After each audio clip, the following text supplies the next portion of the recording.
하나님 말씀 보겠습니다. 마태복음 5장 6절 말씀입니다.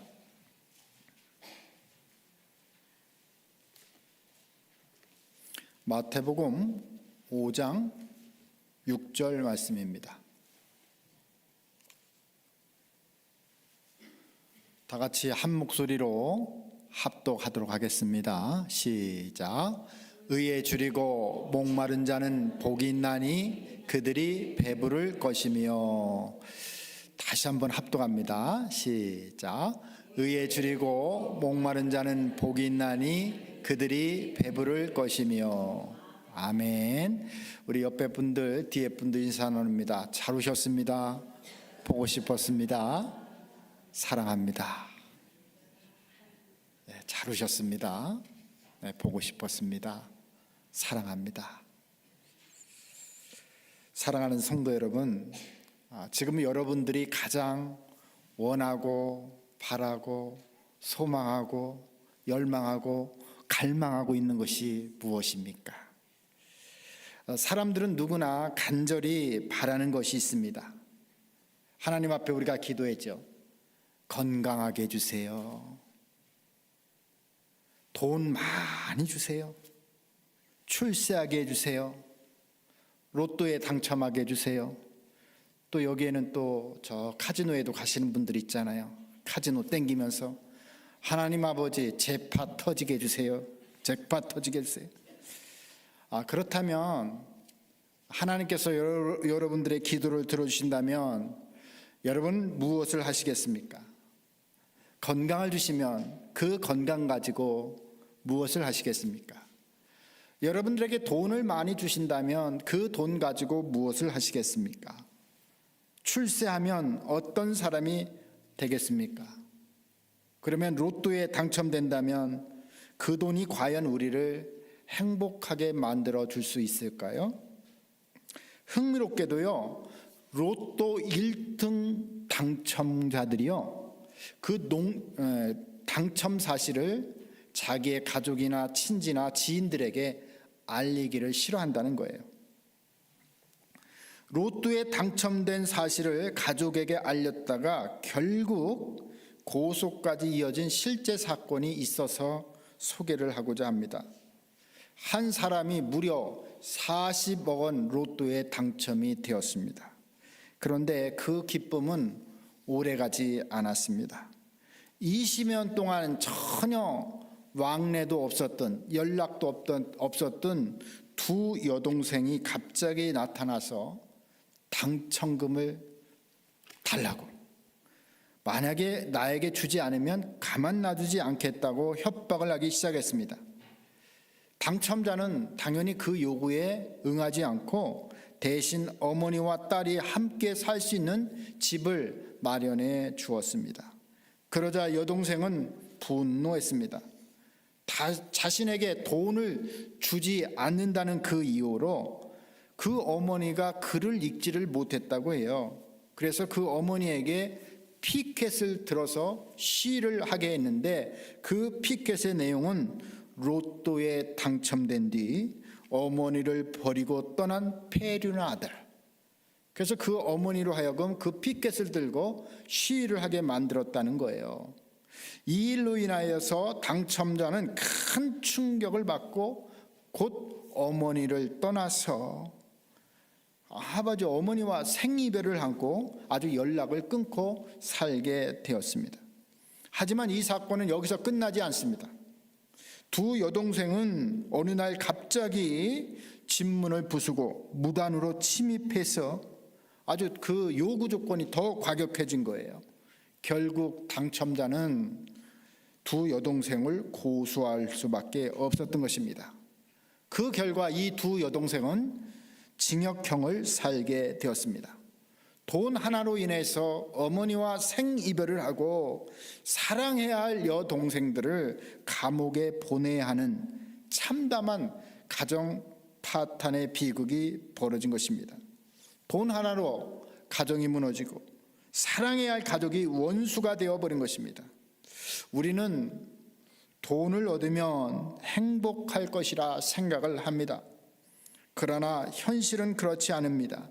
돈은 만족을 주기보다 더 큰 욕망을 낳고 갈증을 키우며 관계를 시험하게 됩니다. 세상의 것들은 그렇습니다. 가지면 가질수록 더 필요를 느끼게 되고 욕심이 생기게 되고 끊임없이 갈증을 경험하게 되는 것입니다. 그런데 오늘 본문은 예수님은 전혀 다른 말씀을 하고 계십니다. 의에 줄이고 목마른 자는 복이 있나니 그들이 배부를 것이며, 세상은 그렇습니다. 돈에 줄이고 성공에 목마릅니다. 그런데 오늘 주님은 의에 줄이고 목마른 자가 진정으로 배부르게 될 것이다 라고 선언하고 있습니다. 사랑하는 성도 여러분, 우리는 지금 무엇에 줄이고 목마른 사람입니까? 돈입니까?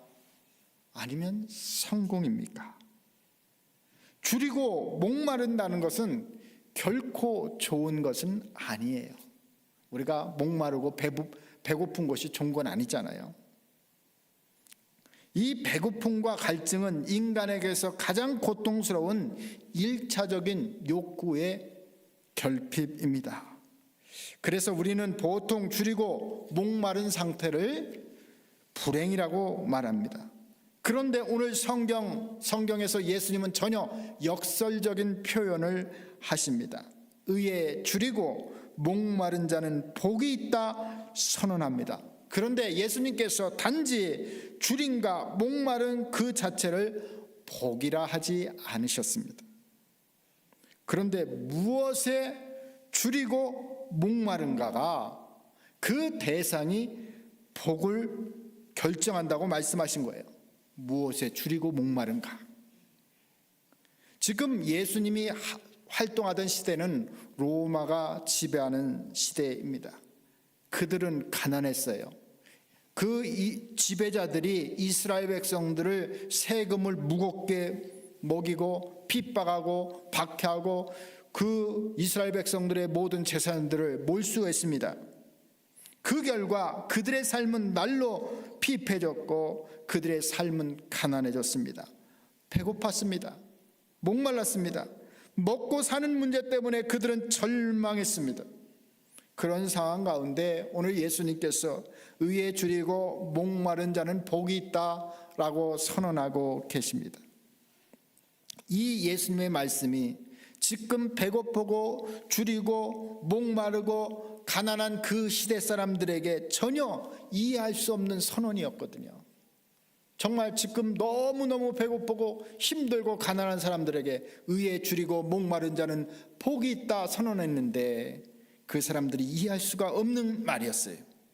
그렇다면 우리가 말하는 육적으로 줄이고 목마른 것이 정말로 복이 있다라는 의미는 아닐 것입니다.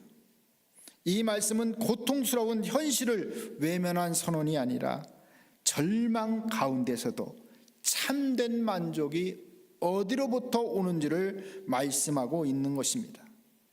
오늘 이 의에 줄이고, 이 의는 헬라어로 디카오시네입니다.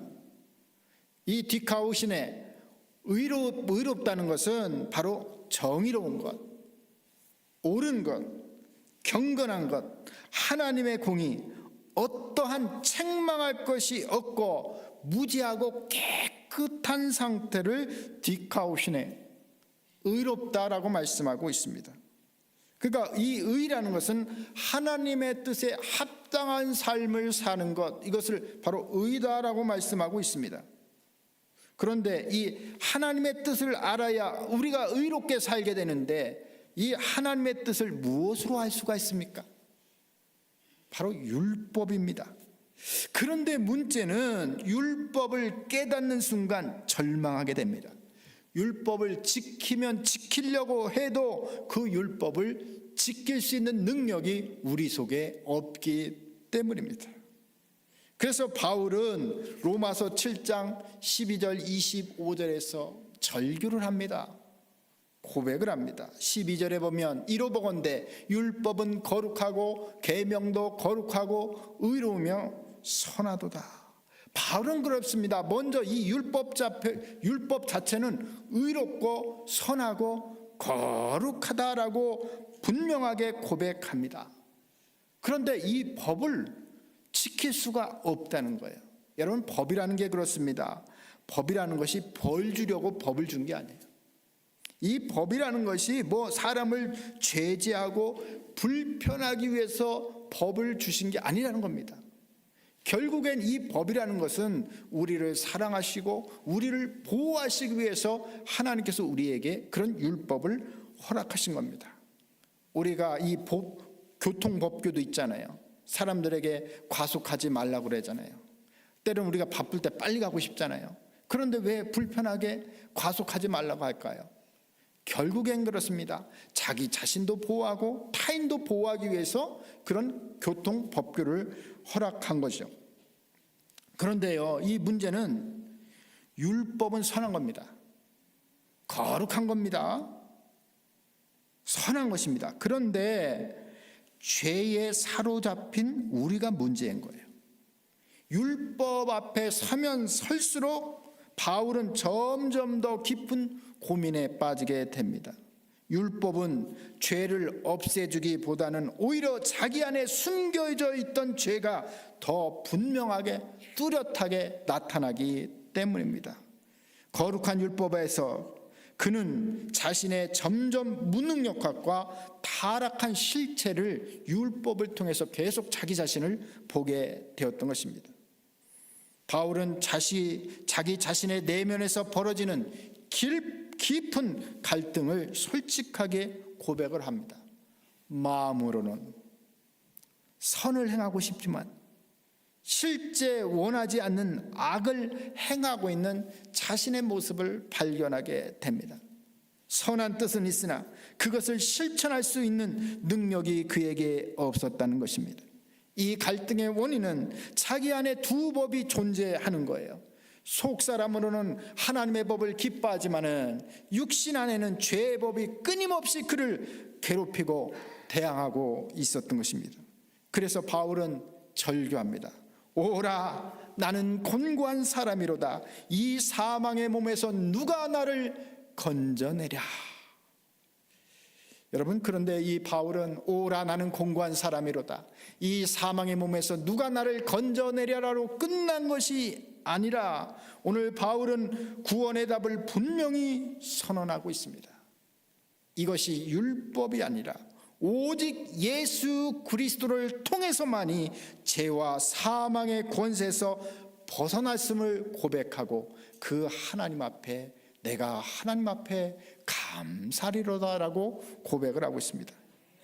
여러분, 바울은 이 율법을 통해서 자신의 무력함을 깨달았어요. 아, 율법으로 볼 때 나는 안 되는 존재는구나. 율법은 그래요. 자신이 정의롭고 옳다고 생각하는 것을 지킬 수 없다는 것을 계속 깨닫게 합니다. 그래서 성경에 보니까 율법 외에 한 의가 나타났습니다. 한번 로마서 3장 21절을 우리 성도님들 다 같이 읽습니다. 시작. 이제는 율법 외에 하나님의 한 의가 나타났으니 율법과 선지자들에게 증거를 받은 것이라. 바로 율법 외에 한 의가 나타나는데 그 율법이 누구예요? 이 하나님의 의는 율법과 선지자들이 계속 증거하여 왔습니다. 그 율법의 의가 누굴까요? 율법 의가 누굴까요? 로마서 3장 22절 한번 다 같이 읽습니다. 시작. 곧 예수 그리스도를 믿음으로 말미암아 모든 믿는 자에게 미치는 하나님의 의인이 차별이 없느니라. 여러분, 의인은 오직 예수 그리스도 그분입니다. 우리가 생각하고 옳다고 하는 정의, 우리 인간이 생각하는 옳은 의가 아니에요. 오직 의인은 예수님 한 분뿐이십니다. 예수님만이 옳은 거예요. 예수님만이 정의인 줄 믿습니다. 우리는요, 모두 검은 안경을 쓰고 있는 죄인에 불과합니다. 우리가 검은 안경을 쓰고 있으면 온통 세상이 다 검게 보입니다. 흰 것도 검게 보이고 파란 것도 검게 보이고 빨간 것도 다 검게 보이는 것입니다. 내 눈으로 내 기준으로 판단하면 내가 옳다고 생각하는 것이 참으로 옳은 것일까요? 죄인인 우리가 어떻게 옳게 판단할 수가 있겠습니까? 죄 없는 사람만이 진정으로 옳게 행하고 옳게 판단할 수가 있습니다. 우리 역사적으로 볼 때요, 정의를 외치고 법과 규칙을 강조하는 사람들, 사회운동가들이 참 많습니다. 그런데 실제로는 이 사회운동가들이요, 부패라든가 권력 남용을 하고 범죄에 연루되는 경우가 우리가 얼마나 보았습니까? 역사적으로 많이 보았잖아요, 우리가. 그들은 마치 법을 지키고 의롭게 사는 사람이 되어야 한다고 말하지만 실제로는 문제는 지킬 수가 없다는 겁니다. 바울도 마음으로는 그냥 하나님의 법을 지키고 싶었어요. 그러나 그 안에 육신이 있었기 때문에 그 하나님의 법을 지킬 수가 없었던 거예요. 그래서 그는 오라 나는 공고한 사람이로다, 그는 절규하고 있는 것입니다. 죄인은 우리가 어떻게 완전히 의로울 수가 있겠습니까? 더 깊이 보면 죄인이 정의를 외친다는 것 그 자체가 모순입니다. 죄가 있는 사람이 진정으로 옳고 정의롭게 살 수가 없는데 나는 정의롭다, 나는 의롭다 외치는 순간 그 말은 결국 자기 합리화에 불과한 것입니다. 죄 없으신 분은 오직 예수님이십니다. 예수님만이 의로운 거예요. 오늘 성경에서 의는 바로 예수 그리스도 그분이시다라고 선언하고 있습니다. 예수 그리스도만이 나의 전부입니다. 나는 스스로 아무것도 할 수 없는 존재입니다. 나는 영원히 지옥 형벌 받을 수밖에 없는 죄인입니다. 그러기에 나는 주님이 절대적으로 필요합니다. 주님 없이는 살 수가 없습니다. 주님 없이는 한 걸음도 내가 나아갈 수가 없습니다. 이것이 바로 예수님을 갈망하는 마음입니다. 이 갈망하는 마음이 의에 줄이고 목마른 상태예요. 세상의 어떤 것으로도 채워줄 수 없음을 알고 오직 예수 그리스도 안에서만 채워질 수 있음을 알고 오직 그분만을 갈망할 때 그 심령이 바로 진정으로 의에 줄이고 목마른 상태이고 배부름의 복을 누린다라고 오늘 성경은 말씀하고 있습니다. 사랑하는 성도 여러분, 율법은 선한 겁니다. 율법을 통해서 자기 자신을 보게 됩니다. 율법을 통해서 하나님의 뜻이 무엇인지를 보게 됩니다. 그리고 하나님이 원하시는 삶이 무엇인가를 율법을 통해서 알게 됩니다. 그러면서 우리는 결국 그러죠. 내가 하나님의 뜻대로, 하나님의 말씀대로, 하나님이 원하는 대로 살고자 결심을 합니다. 그런데 하나님이 주신 율법을 지킬 수 없음을 우리가 깨닫게 됐잖아요. 그러면서 자기의 힘으로는 도저히 구원받을 수 없다는 죄인임을 인식하게 됩니다. 그래서 하나님의 은혜 없이는 자신이 결코 의롭지도 못하고 하나님의 뜻대로 살 수 없는 존재라는 것을 깨닫게 됩니다. 그래서 하나님의 의에 합당하게 살려고 절실하게 갈망하고 열망하는 상태, 바로 그것이 의에 줄인 상태, 목마른 상태라는 것입니다. 성경은 말합니다. 전도서 7장 20절에서 말씀합니다. 선을 행하고 죄를 범치 아니하는 의는 세상에 아주 없느니라. 로마서 3장 10절에 보면 기록된 바 의인은 없나니 하나도 없으며, 이 세상에 의인은 아무도 없습니다. 모두 죄인입니다. 하나님의 공의로 생각한다면 죄인은 마땅히 죽어야 하고 형벌을 받는 것이 공평한 겁니다. 우리의 의로는 의로운 사람이 될 수가 없습니다. 오직 예수 그리스도의 의로, 하나님의 의로만 우리가 의로워질 수가 있는 것입니다. 그래서 우리가 우리의 불가능함, 하나님 없이는 절대 안 된다는 것을 깨닫고, 하나님 우리에게 은혜를 주십시오. 우리를 받아주세요. 우리를 용서해 주세요. 그런 상태가 바로 의에 줄이고 목마른 상태가 되는 것입니다. 하나님의 아들 예수께서 우리를 대속하여 주심으로 우리가 깨끗함을 이고 십자가 외에는 구원받을 길이 없음을 깨닫고 간절히 오직 십자가의 은혜만을 깨닫는 상태, 바로 그것이 의에 줄이고 목마른 상태에 있는 것입니다. 여러분, 이 세상에 의로운 사람은 아무도 없습니다. 모두 하나님 앞에서 죄인입니다. 우리를 의롭다 하는 것은 하나님께서 우리를 의롭다 칭하셨기 때문에 우리를 의인으로 칭해 주신 거예요. 하나님은 의 그 자체입니다. 그리고 하나님을 찾고 갈망하는 그 자체가 복이에요. 여러분들 하나님의 말씀을 자꾸 보고 싶고요, 하나님을 만나고 싶고 하나님을 찾는 것 그 자체가 복 있는 성도인 줄 믿습니다. 우리가 매일같이 밥을 먹지요, 물을 먹죠. 하루라도 이 물을 먹지 않거나 밥을 먹지 못하면 배고픔을 느끼고요, 갈증을 느낍니다. 우리가 정말로 세상에 대한 목마름이 아니라 하나님에 대한 목마름이 정말로 있었나요? 우리는 지난 주일 예배드리고 이번 주일을 기다리면서 말씀에 대한 간절한 목마름이 있었습니까? 우리 성도님들 보니까 간절한 목마름이 있었던 것 같아요. 저는 물을 그냥 줄 수는 있어요. 그러나 이 물은 또 물을 마셔야 됩니다.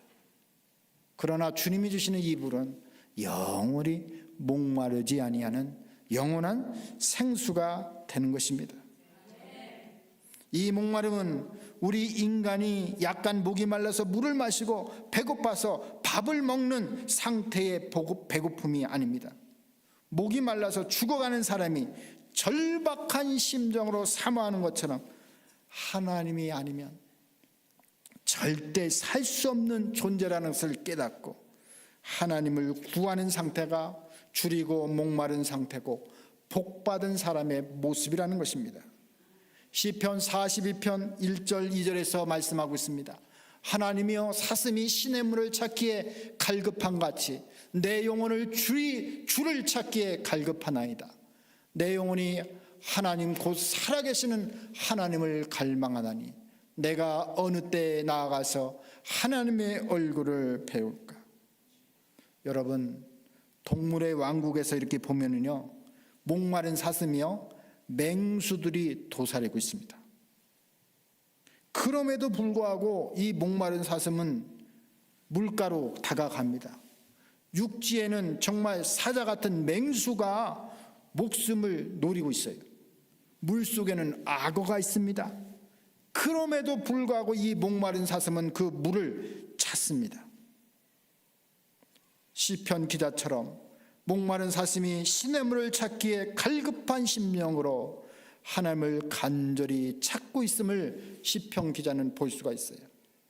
사람들이 종일 내게 하는 말이 내 하나님이 어디 있느냐 하오니 내 눈물이 주야로 음식이 되었도다. 내 영혼이 내가 어찌하여 낙심하여 내 속에 불안해하는가? 너는 하나님께 소망을 두라. 그가 나타나 도우심으로 말미암아 내가 여전히 찬송하리로다. 오늘 본문의 시편 기자는 그래요. 얼마나 힘들었는지, 대적들이 자신을 얼마나 괴롭혔는지 죽을 지경이었던 거예요. 그래서 오늘 시편 기자는 눈물이 주야로 음식이 되었다라고 말씀하고 있습니다. 이 현실의 삶에서 하나님이 아니면 안 됩니다. 하나님의 절대적인 도우심이 필요합니다. 절실한 그런 배고픔을 경험하게 된 거예요. 오직 하나님만 바라보고 하나님만 소망하고 하나님의 도우심을 구하는 그 상태가 의에 줄이고 목마른 상태입니다. 여러분, 사람이요, 생명을 유지하려면 어떻게 해야 됩니까? 먹어야 됩니다. 물을 먹어야 됩니다. 그래서 그 음식을 먹어야 바로 그것이 영양이 돼서 힘이 되어서 살게 되는 겁니다. 먹지 않으면 죽게 되는 것이죠. 내 안에서 무엇을, 그런데 문제는 그래요. 내 안에서 스스로 에너지를 만들어내는 게 아닙니다. 외부에서 음식이 들어와야 우리가 먹을 수가 있는 것입니다. 외부로부터 음식물을 섭취해야 그게 영양으로 가서 생명을 유지할 수가 있는 것입니다. 그처럼 우리가 도덕으로요, 수양으로 열심히 노력한다고 우리 스스로 의로워질 수가 없어요. 오직 예수 그리스도가 내 안에 역사할 때 우리가 의로운 사람이 될 수가 있고 선을 행할 수가 있는 것입니다. 우리 스스로 구원받을 수 있는 것이 아니라는 거예요. 만약에 우리가 줄이고 목마른 사람들은요, 물을 찾습니다. 먹을 것을 찾게 되어 있습니다.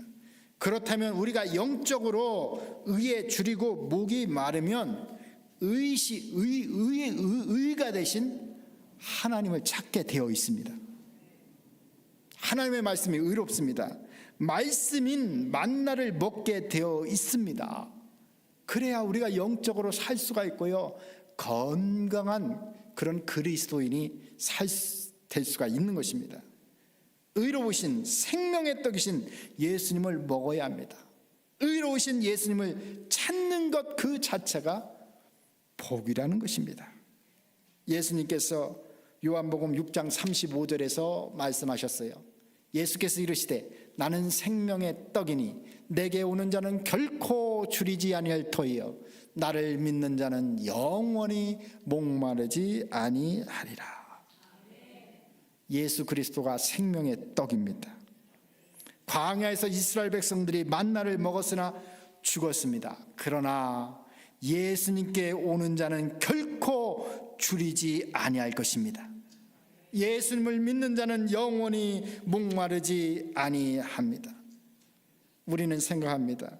세상의 돈으로, 권세로 행복할 수 있다고 이 세상은 자꾸 우리를 속이고 속삭입니다. 그러나 이 세상이 주는 것으로는 절대 만족할 수도 없고 행복할 수도 없습니다. 사랑하는 성도 여러분, 오직 예수님만이 우리의 유일한 소망이 되십니다. 예수님만이 우리의 유일한 생명의 떡이 되십니다. 예수님만이 영원히 목마르지 아니할 생수가 되십니다. 예수님은 우리에게 굶주리고 목마른 영혼을 구원하려 이 땅에 오셨습니다. 오늘도 예수님을 간절히 열망하고 갈망하는 은혜가 우리 성도들에게 있기를 바랍니다.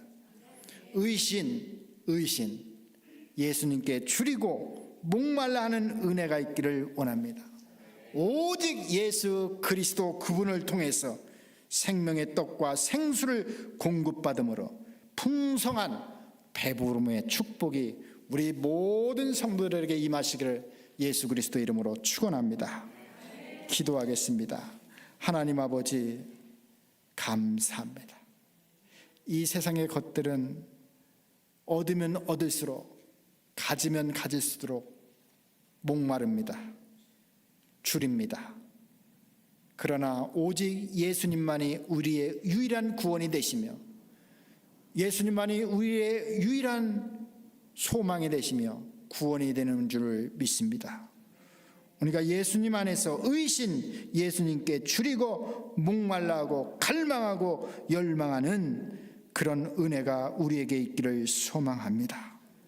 오직 그분으로부터 생명의 떡과 생수를 공급받음으로 우리 모든 성도들이 풍성한 배부름의 축복을 누리는 귀한 복된 성도님들 다 되게 하옵소서. 예수 그리스도의 이름으로 기도하옵나이다. 아멘.